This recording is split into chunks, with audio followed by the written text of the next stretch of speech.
Hello, hello, hello! It's 6 o'clock in the morning guys at mag-i-spray ako ngayon ng fungicide para sa ating mga bagong biling succulents at pati na rin yung mga luma nating succulents guys kasi matagal-tagal na rin akong hindi nakapag-spray ng fungicide nga. Ang gagamitin ko dito ay Dethane Broad Spectrum Fungicide. Ang formulation niya ay 3 to 6 tablespoons every 16 liters na water. Pero yung sa akin guys, ang gagamitin ko ay 1 tablespoon per 1.5 liter. Medyo overdose na yun guys, pero mas okay na yun. Dati nga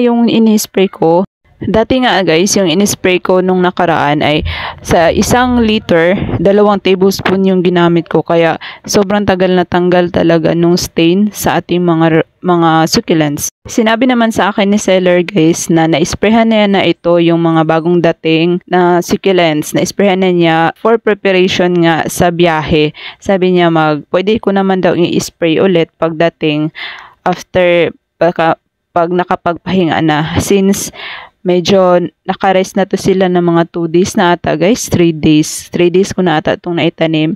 Kaya mag-i-spray na ako ngayon para hindi gaya dati na namamatay talaga yung mga sensitive, yung flapjack kasi mas madali silang mamamatay sa fungus. Gagamit pala ako dito guys ng papel na para magsilbing funnel ko para hindi ako mahirapan na isilid yung ating powder doon sa bottle na gagamitin natin.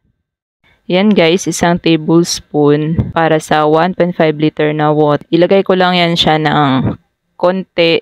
Lagyan ko lang yan ng konting water bago ko i-fill kasi i-shake ko muna bago ko dagdagan ng water para mapuno yung isang bottle. Ayan na siya guys, shake lang ng konti kasi madali lang naman itong matunaw siya dahil powder nga siya.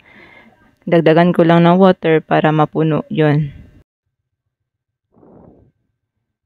Ayan, sara na natin. Pang ilang nozzle ko na ba to guys para mag-spray. Tinry ko baka magtagal itong ganito na nozzle. Sprayer bang tawag nito. Yan, shake ko lang ulit. Medyo concentrated talaga masyado yung timpla ko dati kaysa ngayon guys. Yung dati grabe ang tagal matanggal nung kanya mga residue doon sa dahon.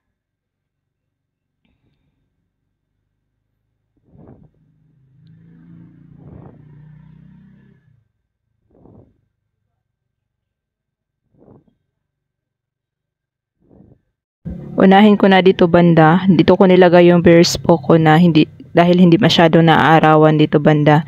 Ayan, paliguan ko na siya guys. Ito na rin yung parang mag-serve ng dilig para sa mga succulents ko na bagong dating. Ayan, meron siya mga spots. Hindi ko alam kung fungus ba siya. Basta para sure na hindi siya mapano ay spray na natin talaga sila ng fungicide. Ayan, katabi niya itong ating variegated lady's finger. Tsaka yung common pot na maliit. Hindi ko pa na yung lady's finger ko na yung nakaraan na binili ko rin sa kanya guys ay buhay naman. Yan, isa pang lady's finger na hindi variegated. At saka yung undermiscus. Umorder ako ulit kasi buhay naman yun. Baka nga okay yung lady's finger dito, yung cotyledon.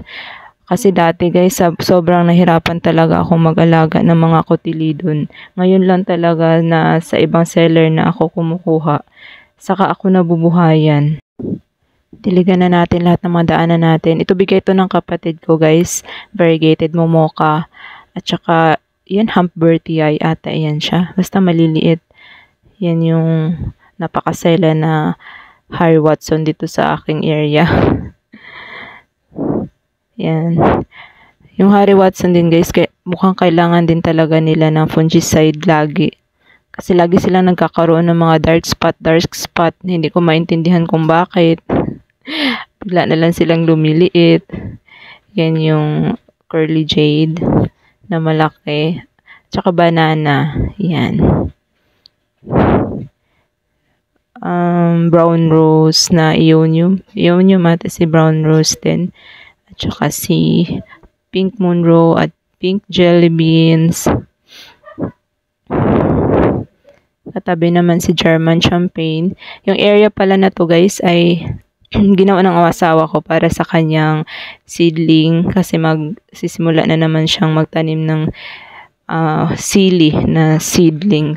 Tapos kung magsisimula na siya ay lilipat ko na naman ito sila. Medyo tumabingi itong si Hobbit natin guys. Ayan. Chocoline din natain silang dalawa guys. Hindi ko alam, parang magkaiba naman yung mukha.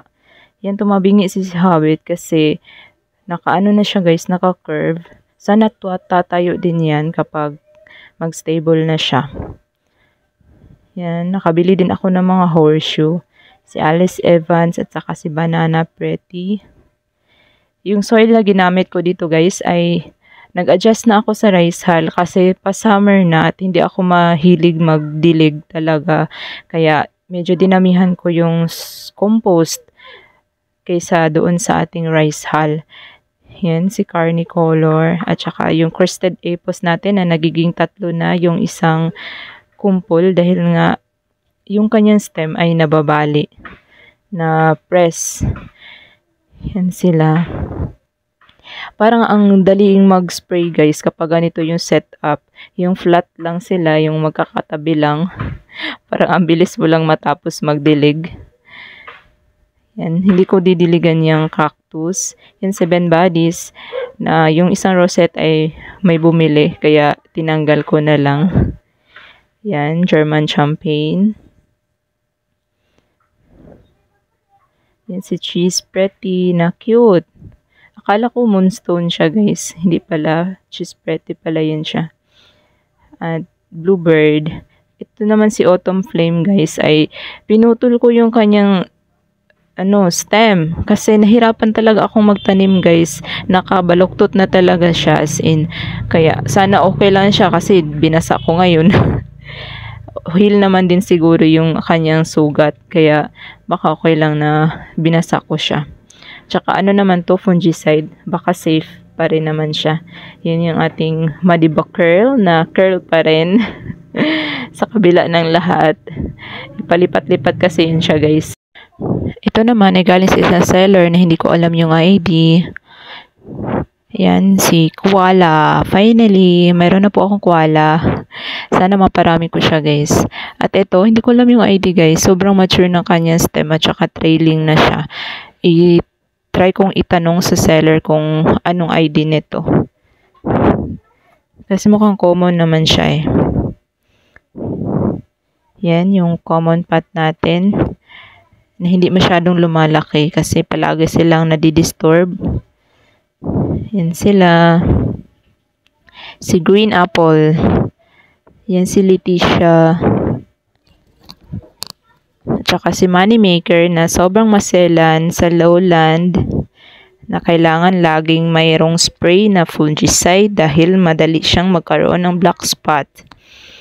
Pickles. Yan yung mga masisela na nauna ko na naripat at sobrang dry na yung soil nila guys. Yan si Myrtilla na free ni seller na pagkalaki-laki. Yan siya. Medyo nagkakaroon na ng kulay yung mga namumutla nating succulents dito guys. Yung maputla nung dumating, medyo nagkakaroon na din sila ng kulay. Kasi hindi ko sila tinago guys. Noong hindi ko pa nga ito naitanim, ay exposed pa rin sila. Dito ko lang din sila nilagay. Exposed pa rin sila sa init. Pero hindi naman direct kasi meron naman tayong bubong. Pero hindi naman sila napano guys. Kaya siguro madali lang naka-recover yung kanilang kulay. Yan, ang sobrang tagal na palakihin na shooting star. At saka si Primadonna. Yan si Silk Bill. Akala ko si to guys, si Elegance, hindi pala.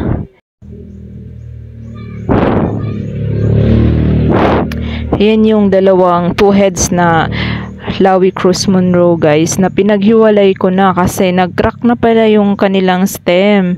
Sa sobrang laki nila guys, nag-crack na siya na parang pa-depart na talaga silang dalawa. Kaya yan, pinaghiwalay ko na at sobrang laki. Oh, halos ma-feel na nila yung kanilang mga pot.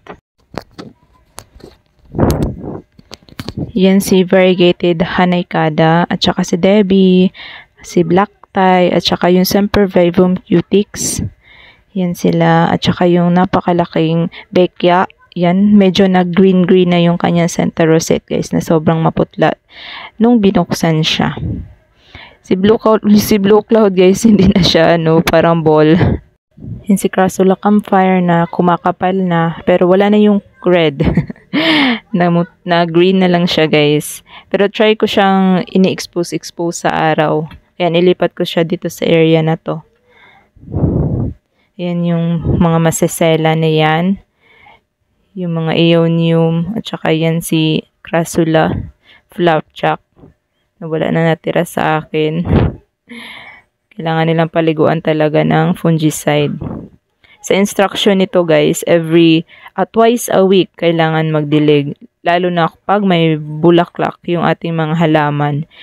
Pero sa akin, mga once a month. Ganun lang. Kung pwede nga sana, twice a month. Yan, parang may problema yung sprayer natin guys. Parang mayroong bara.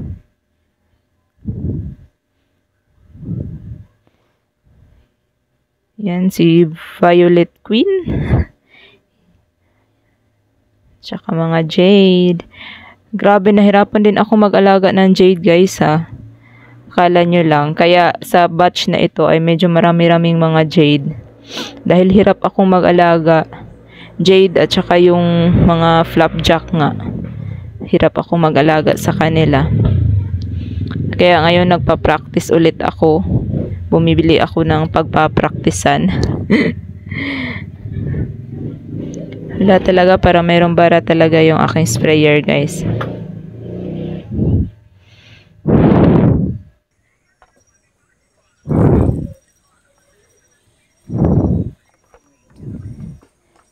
Bagong timpla ko na to guys kasi naubos na yung isang tinimpla ko kanina. Yan, sira talaga yung aking sprayer. So, dito ko muna i-end yung ating video guys kasi aayusin ko muna itong ating sprayer dahil talaga namang sinubukan niya yung aking pasensya. That would be all guys. Thank you for watching in this video. Sana po ay nag-enjoy kayo at meron po kayo natutunan sa araw na ito. Thank you guys. See you in my next vlog. Bye-bye!